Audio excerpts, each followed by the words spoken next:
Hello and welcome to Channels Book Club. My name is Olakunle Kasumo and it's great to be back on the show again. Today we are going into business and money. Exciting subjects, are they not? Now, how do you build a business and make it successful? How do you build a business and make it sustainable? How do you build a business and make it impactful?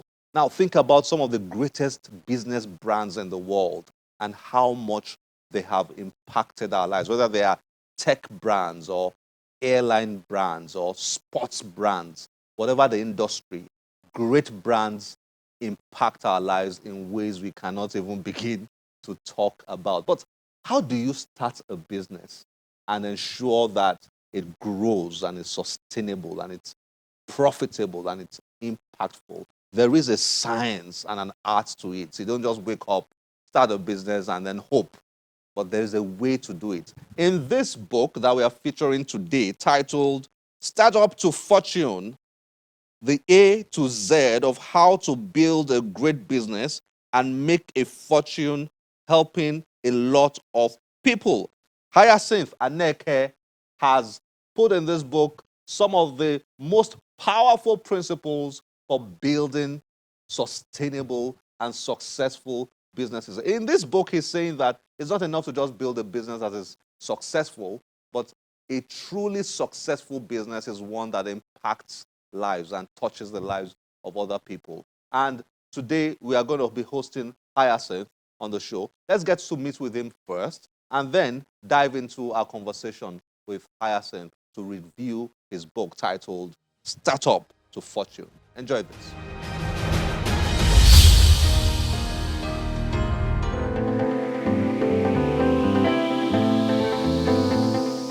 Hyacinth Aneke is a certified coach, author, teacher, and speaker with over 2 decades of experiences in the food and beverage industry, financial industry, and the oil and gas industry.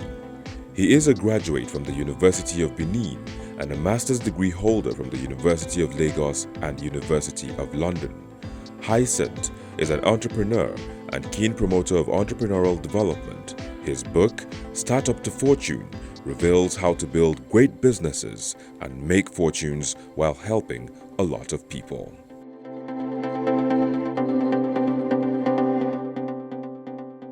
Hyacinth, it's great to have you on Channels Book Club. Thank you. Thanks for joining us. Thank you for having me. Great.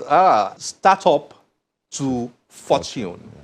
5-phase value thinker business building model. I thought you printed this overseas until you told me you printed it in Nigeria. Yeah, it was actually printed in Very Nigeria. impressive. Thank you very much. Real good quality. Thank you very much. And more importantly is the content, the A to Z of how to build a great business and make a fortune helping a lot of people. Who doesn't want to read this? Thank you. Who doesn't want to read this? Thank you. Great. Let's.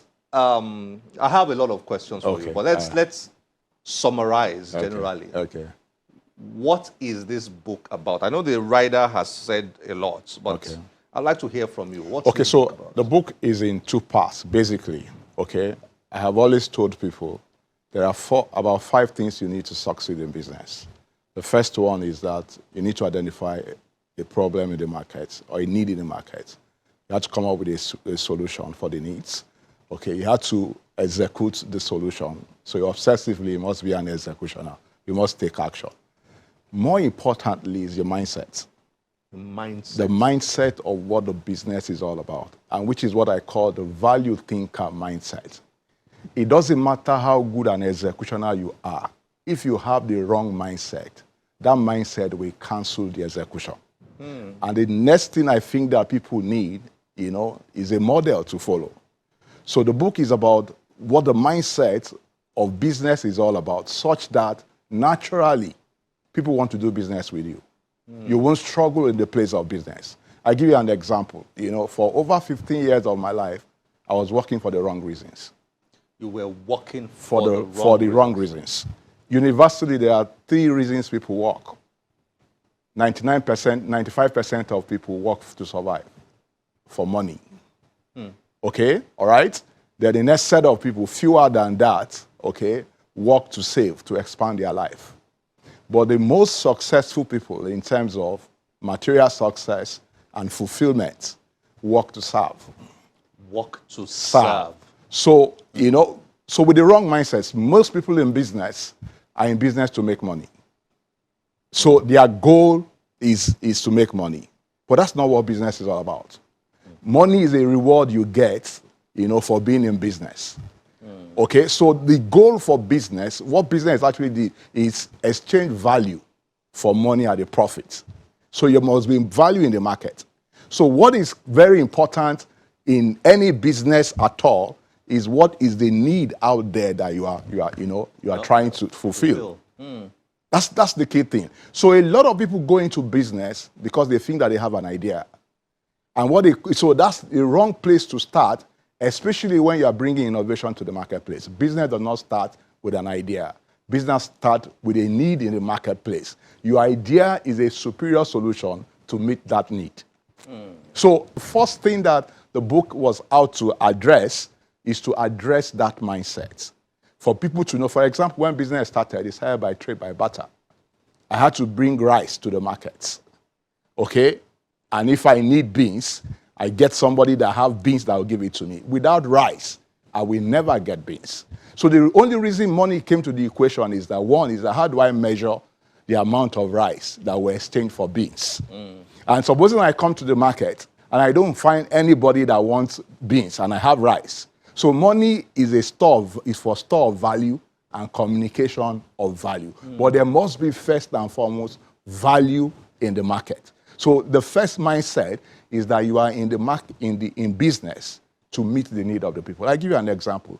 If you look at COVID, how did COVID impact businesses? There's only one thing that changed, is the need of the people.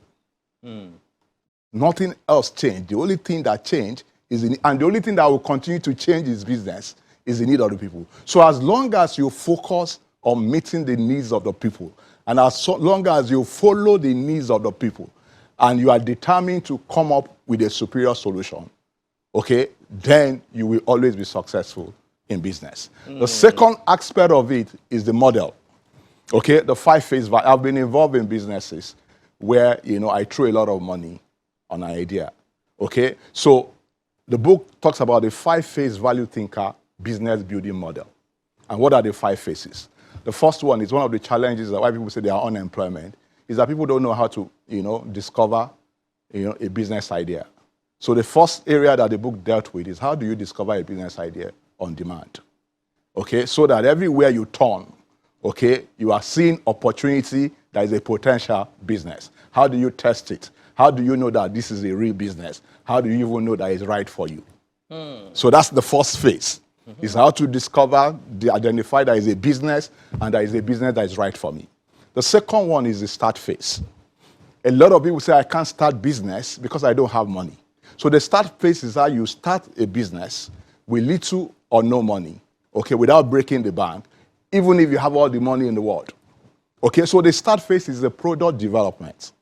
You're actually developing the product. And all you need to start a business is what we call the minimum viable product.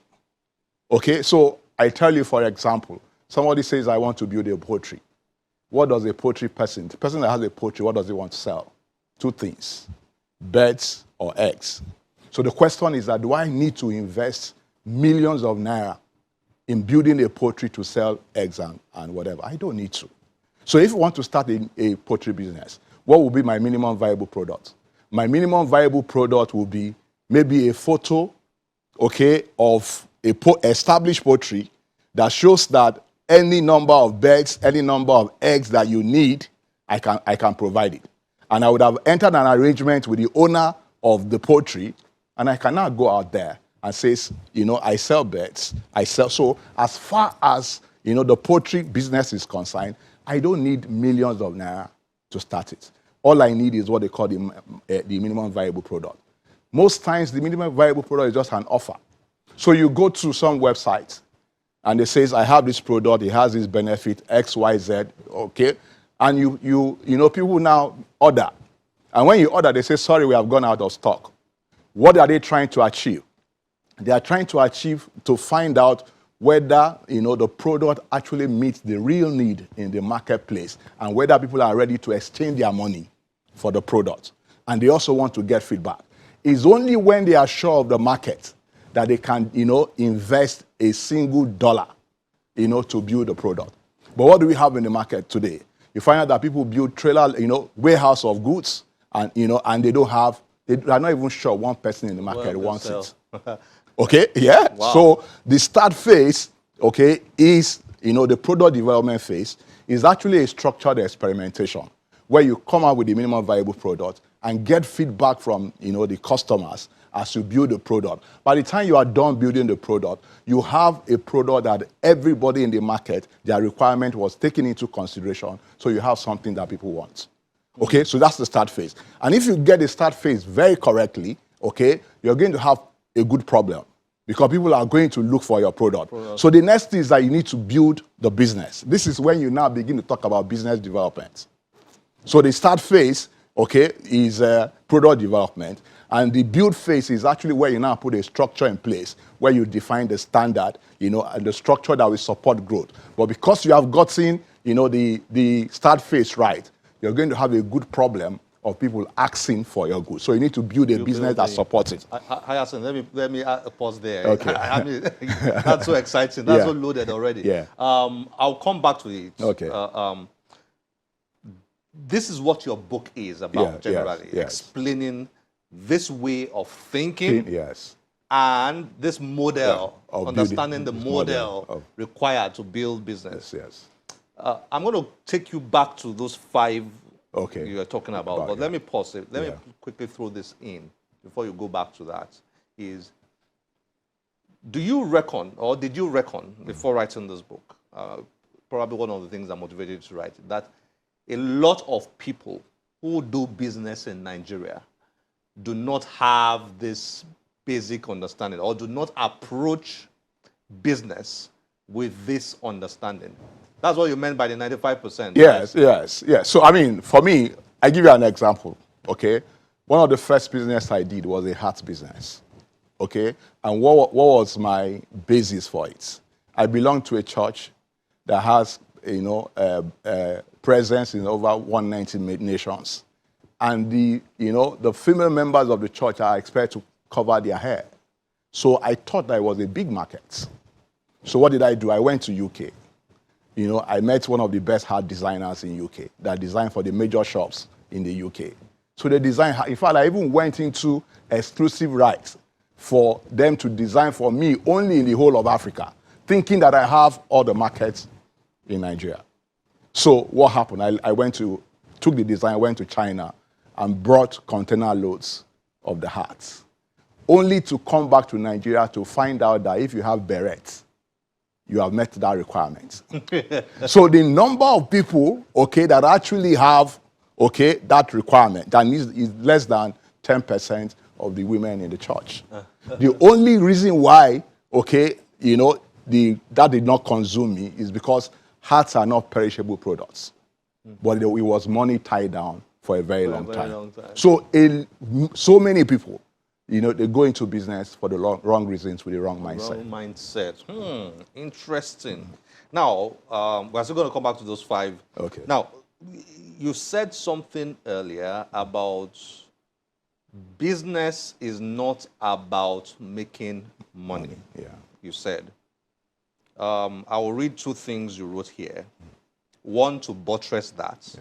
And then the other thing you wrote to explain yourself better so that you'll not be misunderstood. Okay. You said here in page 4, it is worth noting that in 2019, you were talking about Oprah Winfrey. Yes. So you quoted her. Yeah. She said, "The reason I've been so financially successful is that my focus has never for 1 minute been money."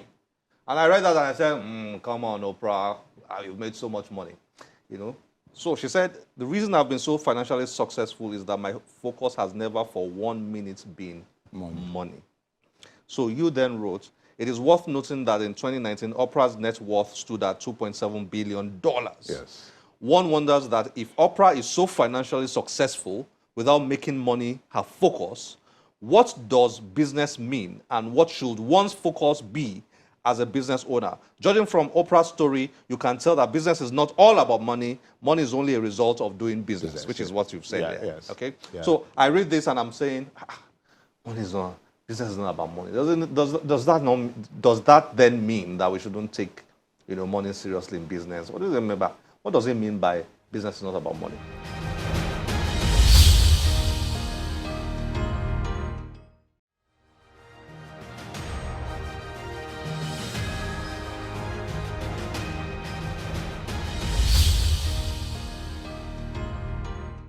Then you now wrote in page 59, please don't get me wrong, I'm not saying you should ignore money making in your business. Money making is a vital part of running a business. If the numbers are not right, you do not have a business, as you will discover in the first phase of our 5-phase value thinker business building model. However, my point is that money should not be the first focus. Yes. I would like you to explain that to somebody who is listening and wondering what you're talking about. There are 3 things you need to do, okay, before you establish that you have a business. Okay. The first thing is that you need to understand the needs in the market of your customer segment. Okay. Okay? It is always the first. The needs of the customer spread. What job do they want to do? What gain and benefit do they want to have for doing that job? What pains are they currently, going through, okay, for not having that job done? So that's always the first thing. Okay? The second thing is that, do I have a superior solution to that problem? To meet that need. To meet that need. So you can see that we have not talked about money yet. We've not yet talked about We haven't talked about money. Yeah. So the second thing, do I have, so in, the solution, that's where you talk about your value proposition. Okay. Okay? The value you bring to the market in your product and your services, okay, that meets that need. So So the third place is when you talk about money. After you have established that there's a need in the market, you have a superior solution to that need. That's where you now go and find out, is there, a sustainable, viable business model? Can this make money on a consistent basis? Okay, what if I flip it? Yeah. Hyacinth. Yes. What if I say, I want to make money? That's the first thing I think about. Yes. Okay, Yes. now I want to make money, right? Yes. And I know that to make money, I have to meet a need. So I now start thinking, what need can I feel to make the money I want to make? So that's fine. But as long as you appreciate, okay, that the money is not the goal. The money is the result. Are you following that? Money is the result. Money is not the goal. So if you focus, because at the end of the day, and people blame the national economy. And I tell them that, one of the things that I know is that what you don't have control over, okay, does not affect your results in life. It's only what you have control over that you refuse to do. Okay? Yeah. I have a formula that I use. I can't remember who I learned it from. It says, event of life plus your respond equals to your outcome in life. Events of life you don't have control over.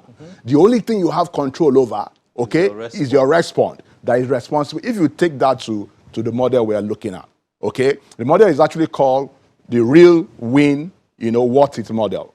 So is the need in the market real? Okay? Is, can I win with my solution? Is there, that's why you now talk about money. Is it worth it? Is there a sustainable business model? So if you look at the market, I don't have control over who buys my products, but I have control over delivering the value. Delivering the value. The only thing I have control over in business is keep delivering, finding what people need and keep delivering it. It's up to the people to give me money. But as long as I focus on delivering value, the money will keep coming.